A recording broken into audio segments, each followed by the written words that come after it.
Good morning. Oh, wonderful. Oh, absolutely fantastic. So I didn't cover the chard and the birds have been by. The buggers. My beautiful peppermint chard. It looks so sad. Oh, God damn it. They haven't touched the lettuces though. Just the beautiful pink stuff.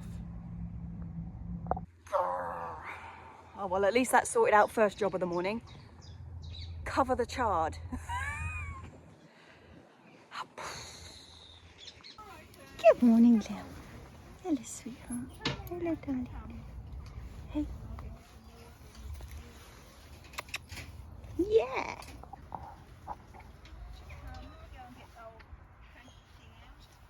on, darling. Hi, girlies. Oh, yeah. Kick it all up. Kick it all up. Yeah, yeah, yeah. What are you jigging up onto that for?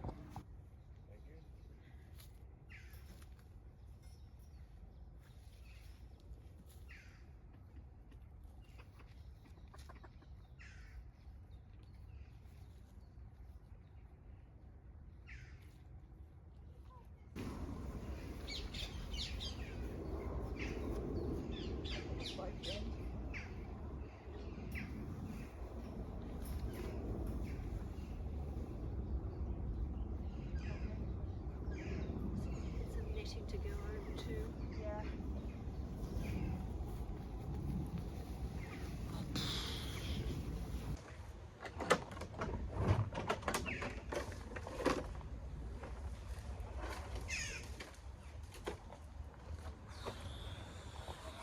Okay, well now the chard has been covered up. I really should have done that. They don't normally go for chard. All the brassicas, the birds normally just rip to shreds.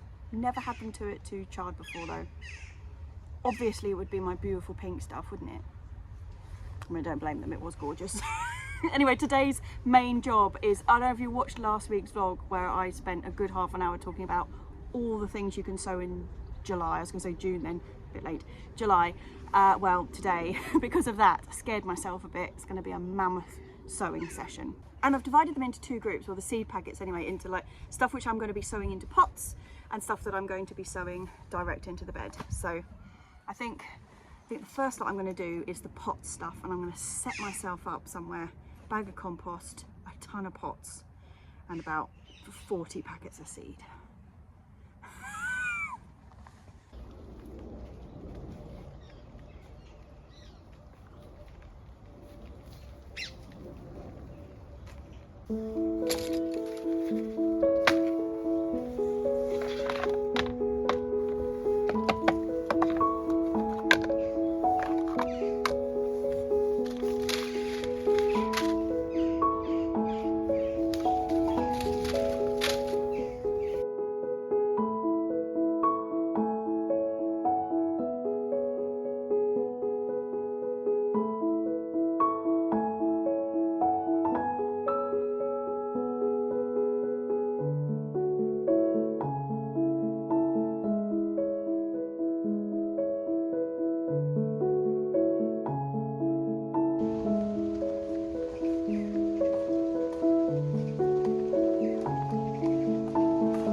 Well, I certainly don't have to worry about my seed compost being dry.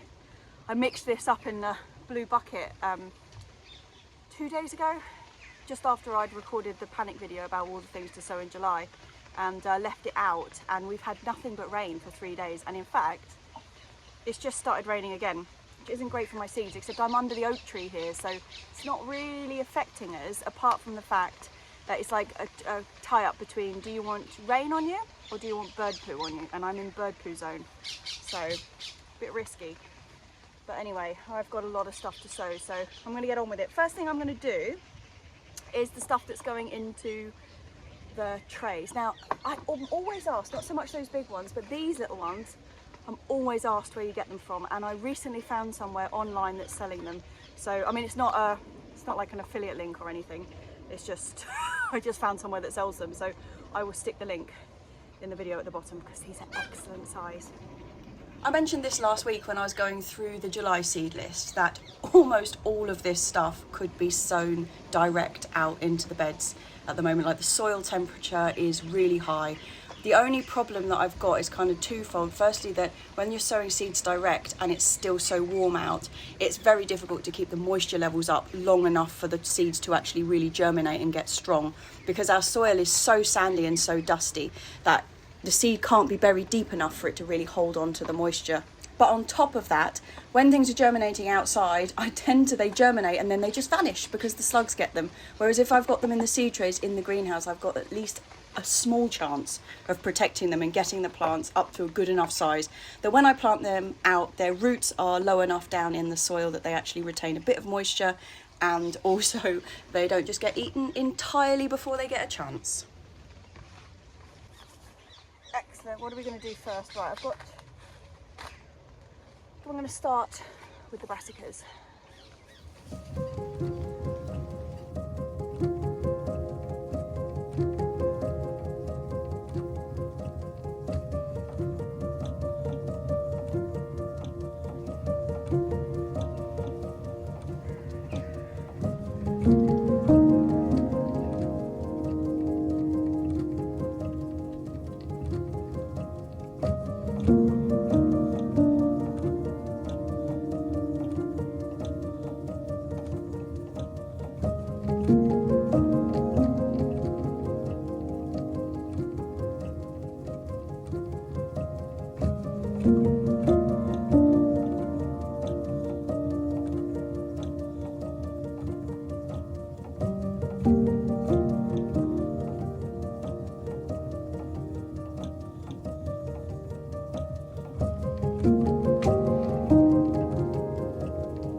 Okay, well that's at least made a tiny dent in the seed sowing list, and I've managed to jam it all into the greenhouse, which is handy. So we've got, this is the chicory actually that I'd already sown, the red and the green.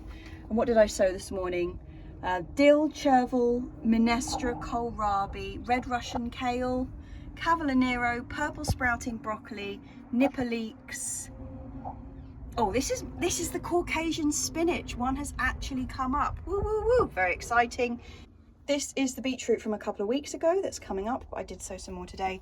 We've got Lucullus chard, peppermint chard, green wave mustard, dragon's tongue mustard, white silver and old Beata chard. I've put old Beata because when I looked at the seed packet that I was sowing, I knew it looked a little bit worn out. It was an old Frankie's seed packet. It's the one I sowed earlier today, but it said sow before 2017. So, yeah. Sometimes seed just lasts a long time. What else did we do? And then I did 3 types of turnip, the snowball, the purple top Milan, the Petrovsky, and some golden beetroot in the end there. Look at this, a beauty of a pepper coming along very nicely in there. Oh, I've really got to pot up my aubergines. But talking of aubergines, have a look at this little beauty. Ooh, oh, sorry. Ooh, there is one in there. Very exciting. Actually, I'll tell you what else is quite exciting. The red gooseberries are ready to pick. The ones that were, so you know I've got them like splayed or spaliered against the edge of the fruit cage. Well, obviously they fruit all the way around the stick, not just on the inside of the cage. And the ones that were kind of nearer the outside have all been got, but there are still some inside. And that also includes the ones that I've just been eating as I've been going past. So yeah, I'm gonna go and pick them. And then I think we're probably done for the day. Yeah, look at this. We have got, obviously somebody else has been eating them. But yeah, look, they're starting. Ooh, and there's absolutely tons coming. Look at them all. Ooh. Anyway, we are up here for gooseberries. Let me show you.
Good afternoon. Today has been beautiful. It's been so hot. It's been like 29 and still and glorious and not a breath of wind. And I've been up here for a good couple of hours actually. All I've been doing is watering. Just watering. Even though we've had all that rain recently, that you go 2 inches down, bone dry. Just been doing like really proper soaking things, particularly the beans. And what else did we have? Oh, parsnips. So I have taken the risky decision of, you know, so when you're sowing the parsnips, actually I'll tell you what, rather than me just talk about it, let me show you. So it's only about 12 feet to the parsnips, I'm already distracted. But Mum is planting out a load of our excess aubergine plants that aren't going to fit in either the polytunnel or the greenhouse this year. We've never had much luck growing aubergines outside before. Which one's that one? Satima. Ah, that is the green Japanese one. Looks nice and healthy. Mm. It's just whether there's enough growing season left. Well, it's better than getting rid, isn't it? Yes. We'll see how they go. So there's 9 of them. We grew quite a lot of aubergines this year. And they're the ones which we sort of don't have space for in the greenhouse, aren't potting up into the big pot. So we're just going to stick them outside and hope for the best. What was I just saying to you? It's been completely still, like no wind, nothing. And I've turned the camera on. Oh my God, the wind. Anyway, sorry, we're doing, what are we doing? Oh, I was talking about parsnips. So this is the parsnips. This was the original row up here, and this row, this one, was a parsnip, but it's been eaten off, but I think it's still got quite a good chance. But I did have some that were double sowings, and I don't want my two parsnips to be that close together. So I know that you're not supposed to transplant parsnips because their taproot gets deformed, and then you end up with like a big bulbous bit on top and it looks really promising, and then when you dig it up it's just like a ball parsnip. No good. So normally you don't ever want to transplant parsnips because that little taproot gets bent over and then you just don't get a parsnip. However, I have previously occasionally been kind of like surprisingly successful with it when they've just been in the wrong place and I've had to move them. And although most of these ones that I've got down here are the original and I haven't touched them, haven't done anything, a couple of them had sort of 3 or 4 growing out of the same hole, in which case I couldn't really move the other 2 because they would have disturbed the third one's taproot. But a couple of them were kind of on their own but just slightly too close, so I've moved them and we will see.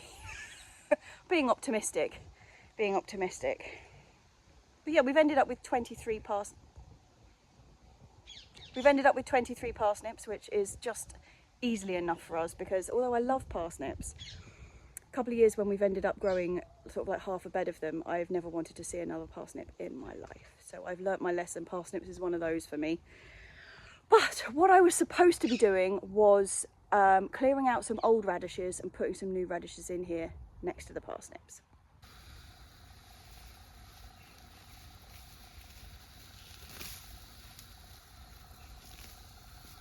God, this ground is like dust. Pulling it up is making me sneeze.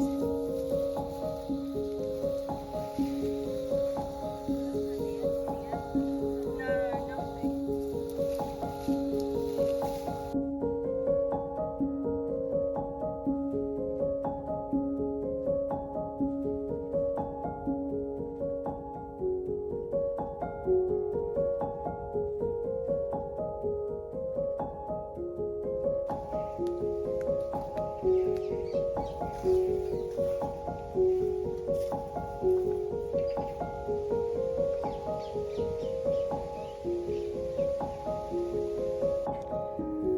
This, my beautiful sambuca berries are coming along a joy. In fact, last year we lost loads of them to the pigeons, and I noticed there's a huge, not a black one, just a normal elderflower down by the gate when you come in, and I noticed that was covered in pigeons the other day. So I might actually pick these today. I'll be very sad if they got by the pigeons. I would be very sad. Right, focus. I'm going to do radishes first and then I'm going to pick them. Right, in last week's mammoth What to Sow in July video, you will have heard me talk about these radishes. Oh, it's bright. These purple radishes, viola, absolute beauties, these little ones. I've been so impressed. The other one I talked about was Cherry Bell, which is just a totally standard like red one, but actually I've got a little packet of Sparkler 3 which have got little white bums, so I'm going to do a mixture of these two next to my parsnips. If you catch a glimpse of the very, very poor looking cabbages that are between, which are next to my parsnips where I'm putting these in, they are here purely for chicken fodder. Like, yeah, they don't look great. The pigeons have been at them, they haven't been covered, but the girly whirlies go absolutely wild for them, so we've kept them in. We're just giving them to them. Right, radish. Ooh. Instead of doing them in 2 separate lines, I'm just going to do a squiggle between these parsnips and these incredibly fine looking cabbages. And yeah, mix the 2 seed together and just sow them very thinly in a squiggle, because I'm obviously having a problem with straight lines today.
Hey girlies. Those cabbages are yours, aren't they? They are. They're yours, girlies. Yeah, pretty girls. Pretty girls. Isn't this lavender looking gorgeous? Love it. Particularly with the pink magicness of the tree spinach. That tree spinach, by the way, was supposed to be there. But you know what it's like. It self-seeds like a... I'm not even going to say what. But yeah, look at that. Beautiful. Hey, girlies. Beautiful, huh? Beautiful, girlies, yes. But yeah, everything is looking absolutely beautiful. We got some beans are flowering. Can you see that? Or is it a bit silhouetted? It's a little bit silhouetted, isn't it? But look, they got really nice and high. The tromboncinos are looking gorgeous. I love these leaves with the white on them. I just think they're so beautiful and they're huge. And somewhere in here I spotted the other day a baby tromboncino. We've got baby cucumbers there because this is a cucumber. But somewhere in here I'm sure I spotted, maybe I was hallucinating. Maybe I really was. Oh no, I wasn't. There, can you see it in there? A baby! Yeah, so that is exciting. And look at the size of the Cavallonero behind it. It is absolutely monster. Loving its life. Oh, hello. Who have we got here? Hello, little chap. Are you beautiful? Are you beautiful? Yeah, gorge. Hello, lovely.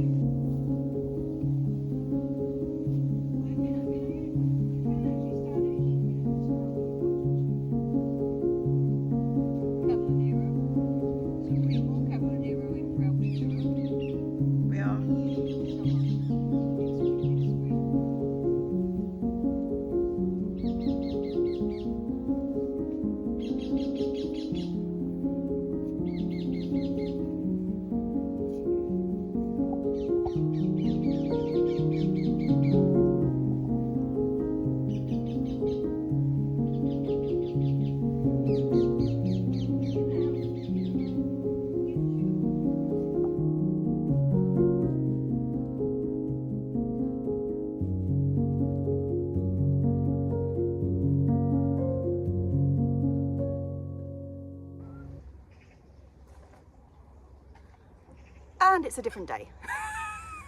Yeah, we ended up bailing yesterday. It was so hot up here. Yeah, we just ended up just like walking away and going and having a barbecue actually.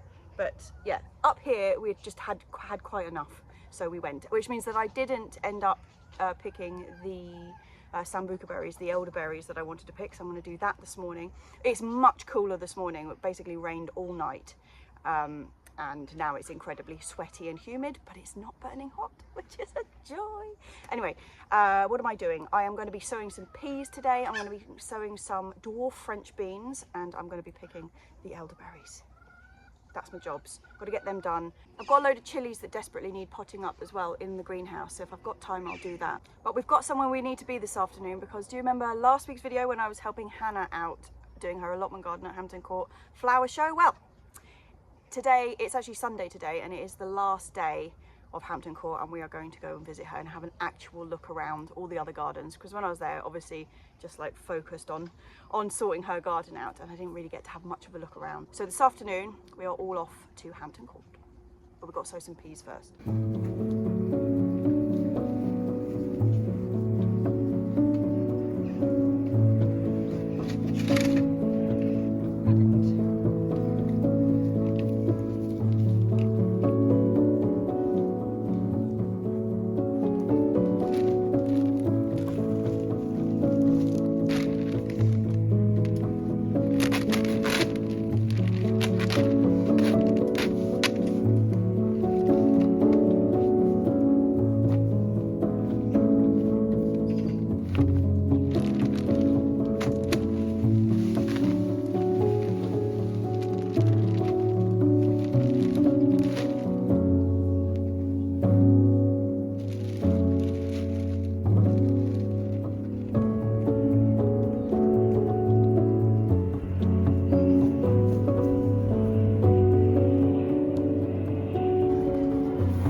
different types of peat-free compost so far this year, and I've actually just returned to the Melkor Silver Grow because I've had a lot of trouble with some of the other ones that I've tried, and we now have a really reliable source for that, which is reasonably priced. Our local allotment shop has it in there for like £7.90 for a 50-litre bag, which, I mean, it's a lot of money for compost, but in comparison to how much some places are charging for it, is an absolute bargain.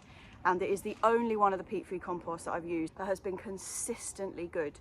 The texture of it's fantastic, and every time you open a bag you know exactly what you're going to get, and that really can't be said for a lot of other peat-free composts. And I've even had some that have been really stunted, like plants that have been so stunted because of poor quality compost. And yeah, I'm just not willing to do it anymore. So I am now thoroughly a Melkor Silver Grow peat-free compost user. I'm not messing around with the rest of them. The only thing I do is, like you've seen, I just add a bit of vermiculite to it because it just needs a bit of lightening up, and obviously not having peat in there, peat's main job is to like regulate the water content, so the vermiculite just makes it perfect.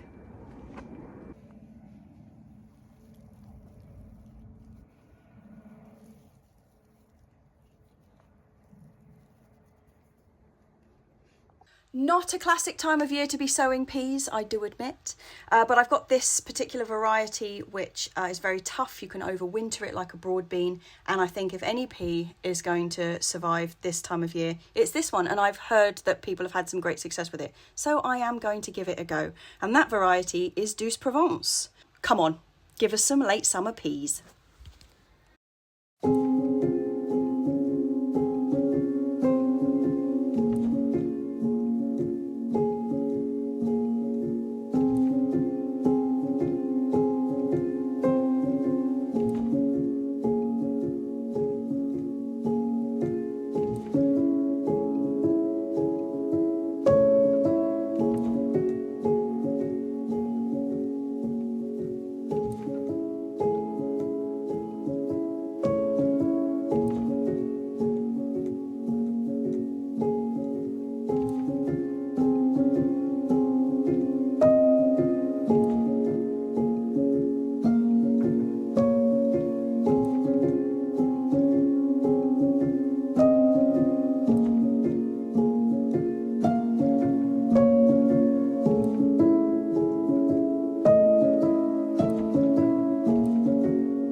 Boy, is it sweaty. Right, now to pick the berries before the pigeons have them.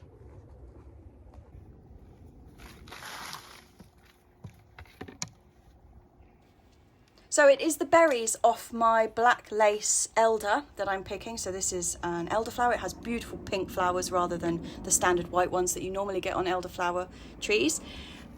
This is just a beautiful, beautiful plant. I love it. But the added bonus is not only the flowers for making elderflower cordial, but you get the berries. And last year I made my first attempt at making sambuca from them, and it was a raging success. However, sambuca normally comes in only like white sambuca and black sambuca. Mysteriously I made pink sambuca, but it was absolutely delicious, and I'm going to do the same again this year. So I need to pick a whole load of these and then dry them off, and then I will make sambuca with you later in the year. I don't need a huge amount of them, and I will leave some of these for the birds because the birds absolutely love them, and this is often like full of blackbirds, sometimes pigeons, but mostly blackbirds, which I don't mind stealing them.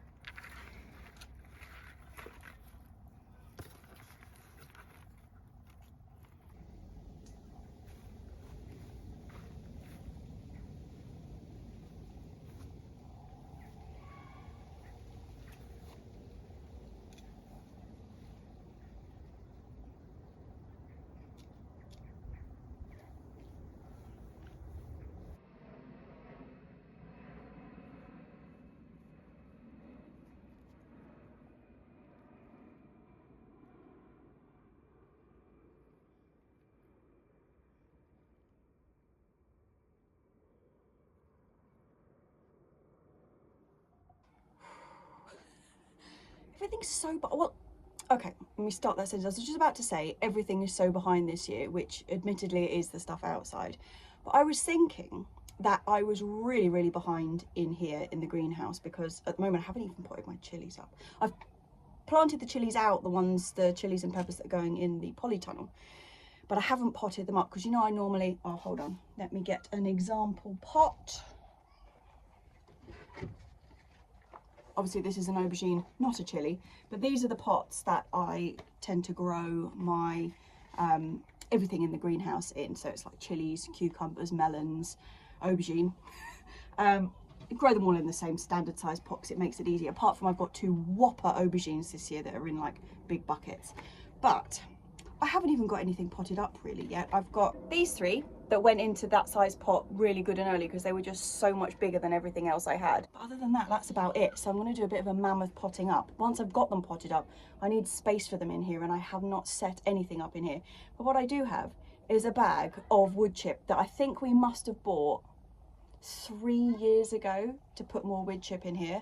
In fact, we bought it when I built the polytunnel. So what's that? Yeah, 3 years ago. Haven't opened it yet. I'm going to do it now. I'm going to crack open the bag of wood chip that we've had for all that time, spread it around in here, and then lay it out where I want everything to go. It's not going to be mad in here this year. We don't have an excess of stuff really, and I got most of the chilies and peppers potted up into the polytunnel, like I say, so they're not going to be in here. But I do need something for the cucumbers and melons to grow up. I have rigged one bit of climbing apparatus up the side of the door. We had one cucumber that just grew so much faster than all the rest of it, like those chilies, and I have put a bit of plastic mesh up against the side of the door, and that's already climbing up that, but I have to kind of sort out the rest of this nonsense.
here we go again.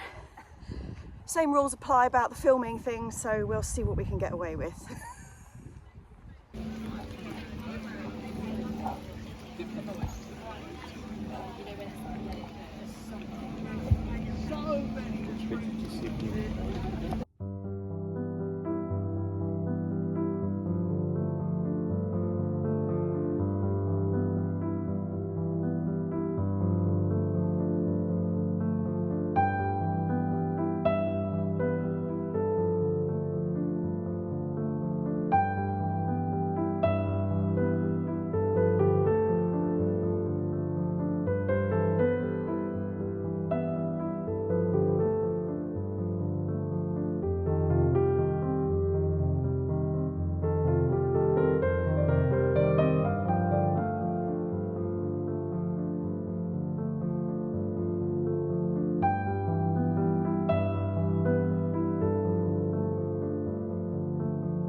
Next week.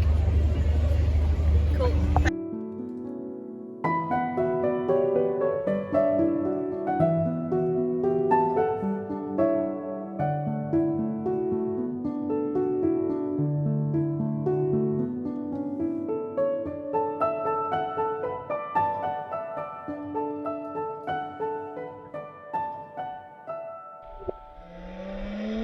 Mm-hmm.